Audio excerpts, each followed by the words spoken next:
Bon, j'attaque. Aujourd'hui, je vais vous parler du concept de defensive design. Et en fait, le concept, c'est quand on développe des applis web et mobile, on a envie de pouvoir se confronter à des situations qui sont anormales, des situations imprévues. Et c'est de plus en plus le cas quand on a des applications mobiles où il n'y a pas de réseau, où il n'y a pas de permission donnée par l'utilisateur. On a besoin de penser à ça et si possible de donner peu d'efforts de dev pour que le client ait ce type de situation qui soit gérée rapidement. Donc ce concept, il a été créé par 37 Signals, qui est une boîte qui a créé notamment Ruby on Rails. Et ils en parlaient dans pas mal de bouquins et d'articles, notamment Getting Real, que j'ai lu il n'y a pas longtemps, où en fait, l'idée c'est de permettre, ce qu'ils disent ici, c'est qu'on a, je ne sais même pas ce que veut dire des STO, en fait, je me rends compte, mais en gros, on doit pouvoir donner des informations à l'utilisateur, donc des messages d'erreur dans des formulaires sur des points qui sont critiques et qui ne marchent pas dans l'application, qui se comportent anormalement. Et moi, je le définirais plutôt comme un ensemble de techniques qui permettent à la fois d'informer l'utilisateur sur la situation anormale à laquelle il est confronté, mais aussi à lui permettre d'agir, de rebondir pour régler cette situation et arriver dans la situation normale qui était prévue.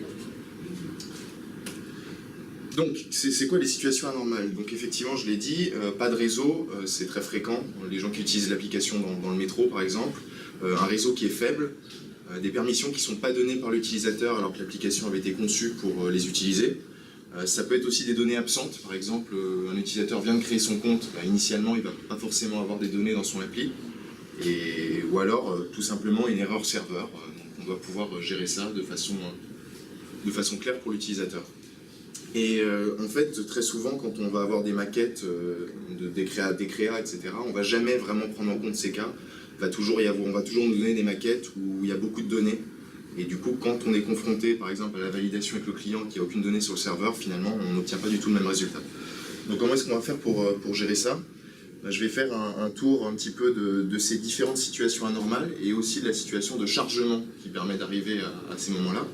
Et puis j'ai présenté une petite librairie, une petite bibliothèque que j'ai commencé à faire pour Angular, qui s'appelle Angular Defensive et qui permet, j'espère, d'intégrer ce genre de fonctionnalités facilement aux applications. C'est implémenté dans Guerilla? Pas encore, c'est Arsenal. Donc chargement, c'est la première étape. Avant d'arriver à une situation normale ou anormale, on est confronté en général à des chargements. Il y avait une conf intéressante et un article de blog là-dessus à la Velocity. Donc en gros, les best practices, c'est pas forcément les best practices, c'est celles que je considère comme étant efficaces. Donc c'est de montrer à l'utilisateur évidemment que les données chargent, pour pas être confronté à un écran blanc, et si possible de lui donner combien de temps il reste. Donc là, Facebook, ils utilisent une stratégie qui est un petit peu différente, c'est-à-dire qu'ils ne mettent pas de loader, comme on peut le voir sur certains sites, ils mettent déjà des blocs de contenu qui sont vides, qui permettent à l'utilisateur finalement d'avoir une situation qui ressemble à la situation normale, même pendant le chargement. Donc ça peut être une solution alternative au loader. La deuxième, c'est pas seulement sur les données chargées, c'est aussi sur les actions de l'utilisateur. C'est-à-dire que toute action doit être prise en compte. Et ça, on le voit très souvent dans les retours utilisateurs, qu'il y a des personnes qui cliquent plusieurs fois sur un bouton parce qu'ils ne comprennent pas qu'il y a un chargement qui est en train de se faire. Donc la bonne pratique, c'est effectivement de mettre, par exemple, un loader sur le bouton pour montrer que l'action a été prise en compte et de désactiver ce bouton de façon à ce qu'il n'y ait pas plusieurs appels au réseau qui soient effectués. Et la troisième bonne pratique, c'est de ne pas bloquer l'utilisateur lors d'un chargement. Donc sur une application, par exemple, il clique sur un bouton, on n'a pas envie, s'il trouve le chargement trop long, qu'il a un réseau qui est très lent, on veut pouvoir qu'il se sorte de cette situation, donc qu'il navigue ailleurs dans l'application. Donc on bloque le bouton, mais le reste de lui ne doit pas être bloqué. D'où l'intérêt de l'asynchrone pour pouvoir faire ce genre de choses. Et le dernier truc, c'est qu'il vaut mieux montrer quelque chose que rien à l'utilisateur. Donc ça implique que si on a des données en cache et qu'on a mis en place du cache dans l'application, c'est toujours mieux de montrer ça, en sachant qu'il y a aussi d'autres stratégies. Facebook ont mis en place assez récemment le fait qu'ils vont montrer d'abord des données qui sont légères, c'est-à-dire du texte, et après afficher des images, etc. Donc ils chargent des données, mais de façon progressive pour rapidement montrer quelque chose à l'utilisateur. Donc maintenant, avec Angular Defensive, j'ai mis en place le concept de vue défensive. Donc c'est en gros une vue qui est générique, mais qu'on peut quand même personnaliser pour afficher une situation anormale à l'utilisateur. Et pour le permettre d'agir aussi. Donc ça, c'est un concept qui existe dans pas mal d'applications. Ici, par exemple, je vais passer en revue les différentes situations anormales et qu'est-ce qu'il faut faire dans ces cas-là. Donc là, par exemple, c'est un cas dans l'application Foursquare où on a une absence de données. Donc, par exemple, personne n'a jamais commenté. Donc qu'est-ce qu'ils font? C'est ils informent l'utilisateur pourquoi est-ce qu'il ne voit rien dans sa vue. Donc avec une petite icône qui permet de rapidement de comprendre, un texte explicatif et surtout un bouton qui va permettre que l'utilisateur agisse pour sortir de cette situation anormale. Donc deux objectifs ici, c'est l'informer avec la vue défensive, c'est la partie blanche qu'on voit ici, et proposer une action, donc création de nouvelles données, ou même un rechargement, si c'est par exemple quelque chose qui va dépendre de la localisation de l'utilisateur, on va pouvoir peut-être qu'il n'a rien autour de lui, mais s'il recharge, peut-être que quelque chose va apparaître. Donc plusieurs options dans ces cas-là. Le deuxième cas, c'est celui de permissions non accordées. Ça, on y pense assez rarement, notamment quand on fait des applications mobiles.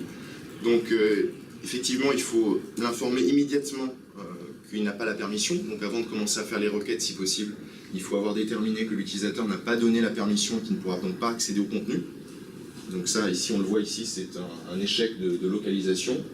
Et on propose ici, on informe immédiatement l'utilisateur en lui expliquant comment est-ce qu'il peut sortir de cette situation.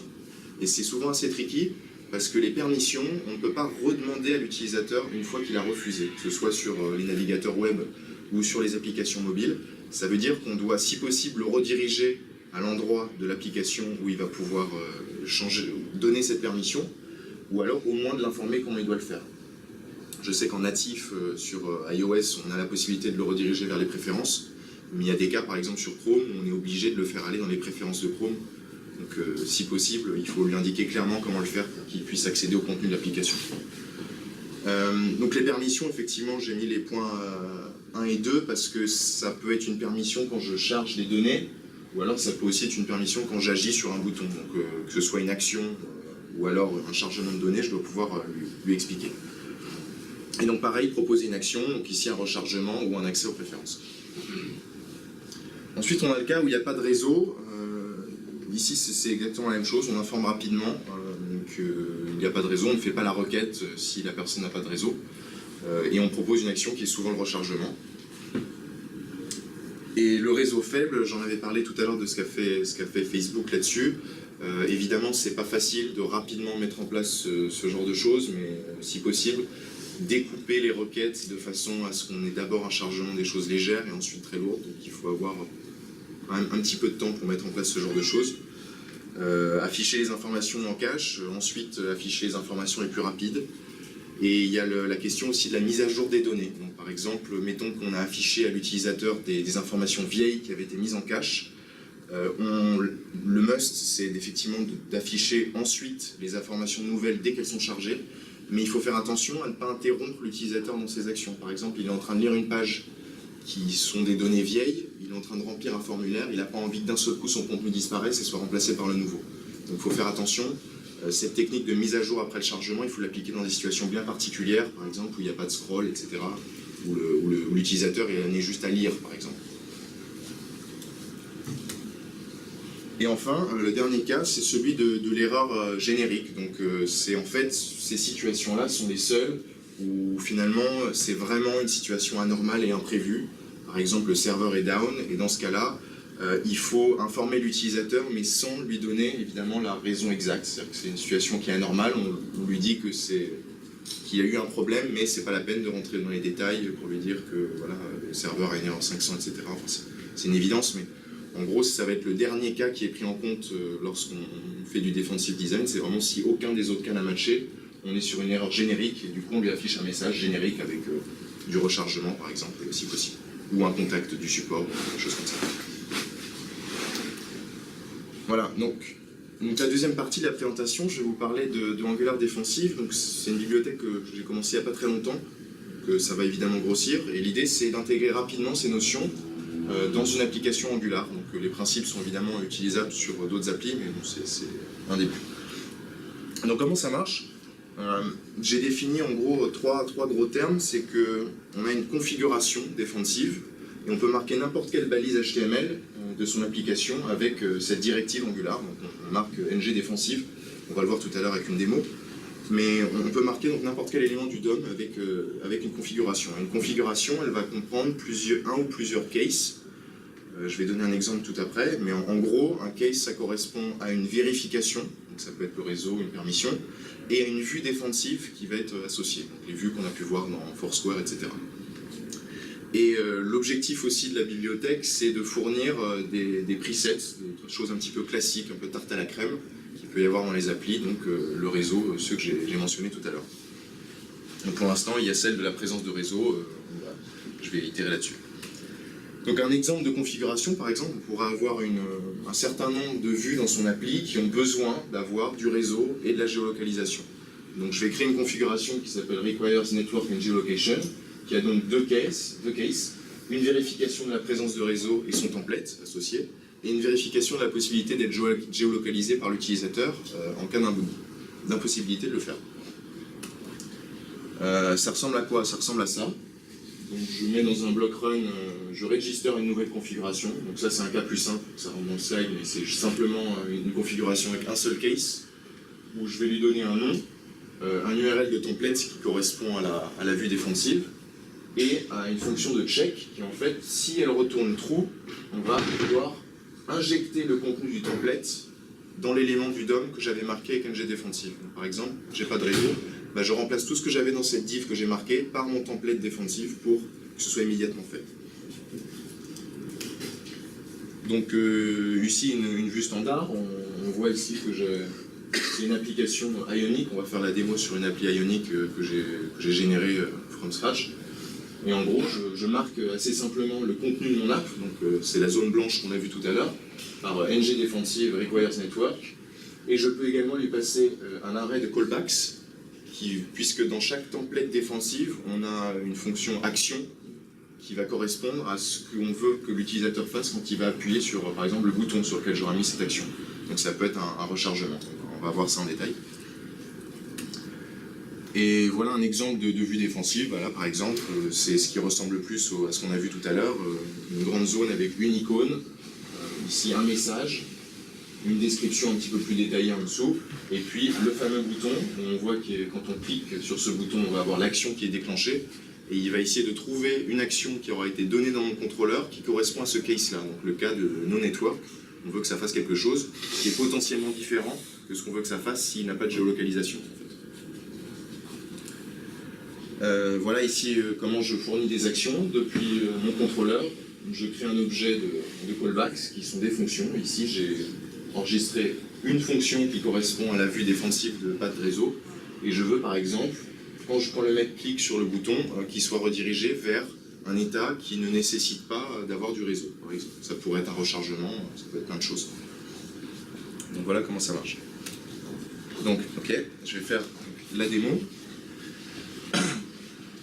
Donc j'ai généré assez rapidement une app Ionic, donc je vais la lancer pour vous montrer.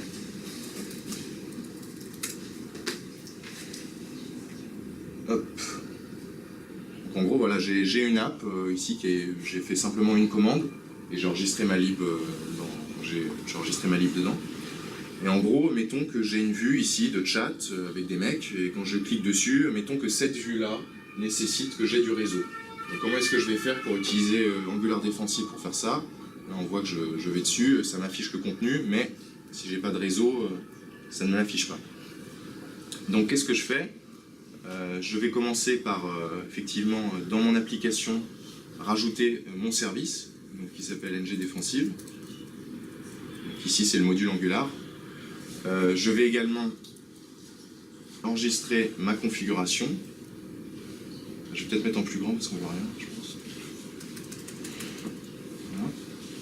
Donc c'est exactement la même configuration qu'on a vu dans les slides. Hein. J'ai enregistré ici la configuration Requires Network avec le case qui s'appelle No Network, le template associé. Et ici, dans la fonction de check, j'ai utilisé un des presets qui est mis à disposition par la bibliothèque. Donc là, c'est le preset qui correspond au cas, est-ce que je vérifie si j'ai du réseau ou non. Donc une fois que j'ai fait ça, je vais pouvoir ajouter mon template. Je le rajoute.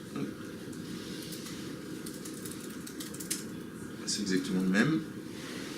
Et je vais marquer ici ma zone Ion Content par ng defensive égale, donc je l'avais appelé Requires Network. Okay.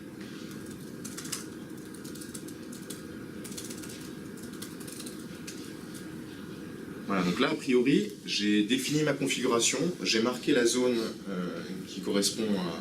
qui nécessite du réseau. Donc a priori, sauf si l'effet démo fait son taf, ça devrait marcher. Donc je relance. Par exemple, là, ça marche pas. Parce que j'ai peut-être pas injecté les trucs. Voilà, c'est ça. J'ai pas injecté mes libs. Et Atom a craché.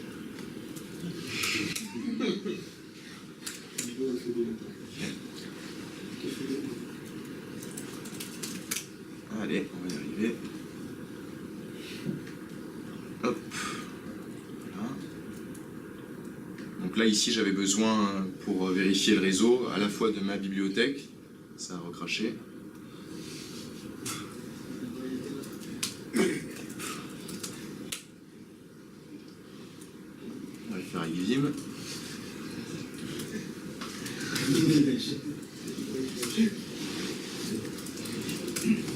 Donc oui, j'ai injecté donc ma bibliothèque ainsi que Angular Offline qui me permet de vérifier si j'ai du réseau ou non. C'est nécessaire par le preset.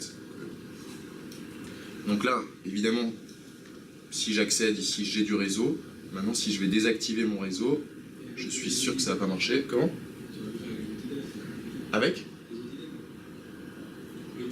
Si tu fais F12, tu peux désactiver. Ouais, non, je fais à l'ancienne. C'est du vrai, là. Vous avez vu, c'est désactivé. Voilà. Donc là, typiquement, il a détecté que je n'avais pas de réseau, donc il m'affiche No Network, Turn Your Wi-Fi On, par exemple, et le bouton d'action. Pour l'instant, je n'ai pas enregistré le callback dans le contrôleur, donc normalement, ça ne fait rien, effectivement. Et maintenant, si je reviens en arrière et que je réactive mon réseau, en toute logique, ça devrait m'afficher le truc. Putain, t'es vraiment point parce qu'il faut vraiment que t'attendes que ça se connecte. Ouais, c'est une vraie démo, c'est pas une pipeau.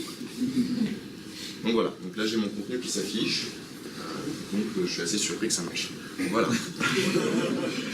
Donc ensuite ce qu'on peut faire effectivement, c'est essayer de relancer Atom et puis enregistrer le callback.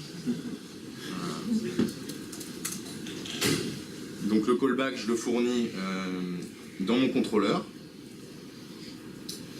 Hop. Donc j'ai mes contrôleurs ici, c'est le contrôleur chat details, donc j'enregistre mes callbacks. Donc le callback no network, je veux qu'il aille par exemple sur un autre état de l'app. Là j'ai mis tab.dash qui est un autre état de mon app Ionic. Et dans le template de ma vue, que j'avais marqué tout à l'heure avec ng défensive, il faut simplement que je lui donne l'arrêt de callback. Hop, pour faire ça. Et là normalement, quand je vais cliquer sur le bouton, je vais avoir l'action qui va être enregistrée. Je désactive mon réseau.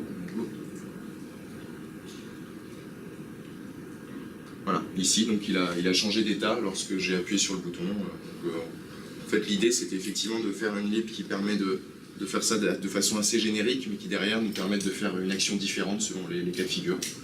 L'idée ce sera après de potentiellement rajouter une action par défaut pour un case qu'on pourra override dans le contrôleur ensuite. Donc il y a pas mal de perspectives, je vais continuer à taffer là-dessus. Puis si vous avez envie d'intégrer ça à une de vos applis Angular et que vous avez des retours, je suis très chaud pour les avoir.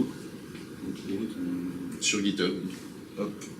C'est ici, je viens d'écrire le readme pendant la formation. Voilà, c'est... J'ai pas internet. Comme quoi, Google est ultra design défense. Ouais. Ouais, Google Front, bah, ils ont... On fait ça. On peut mettre un jeu aussi, c'est mal. Voilà, donc il est dispo sur GitHub, sur mon compte. C'est vraiment les premières versions, donc je vais itérer là-dessus. Je vous tiens au courant si vous avez du feedback, etc. Je suis preneur. C'est top. Voilà, est-ce que vous avez des questions là-dessus? Tu penses le faire pour Angular 2 ou tu vas laisser sur un chemin qui Le troll est interdit pendant les questions de... Je l'ai fait en ES6, donc la transition sera douce. tu peux le faire sur Vue.js. Ça n'a tant rien à voir que ça. Ouais, je vais faire une version aussi. Pour Vue.js. Tu le feras pour Backbone aussi, s'il te plaît. Non, c'est super. C'est cool.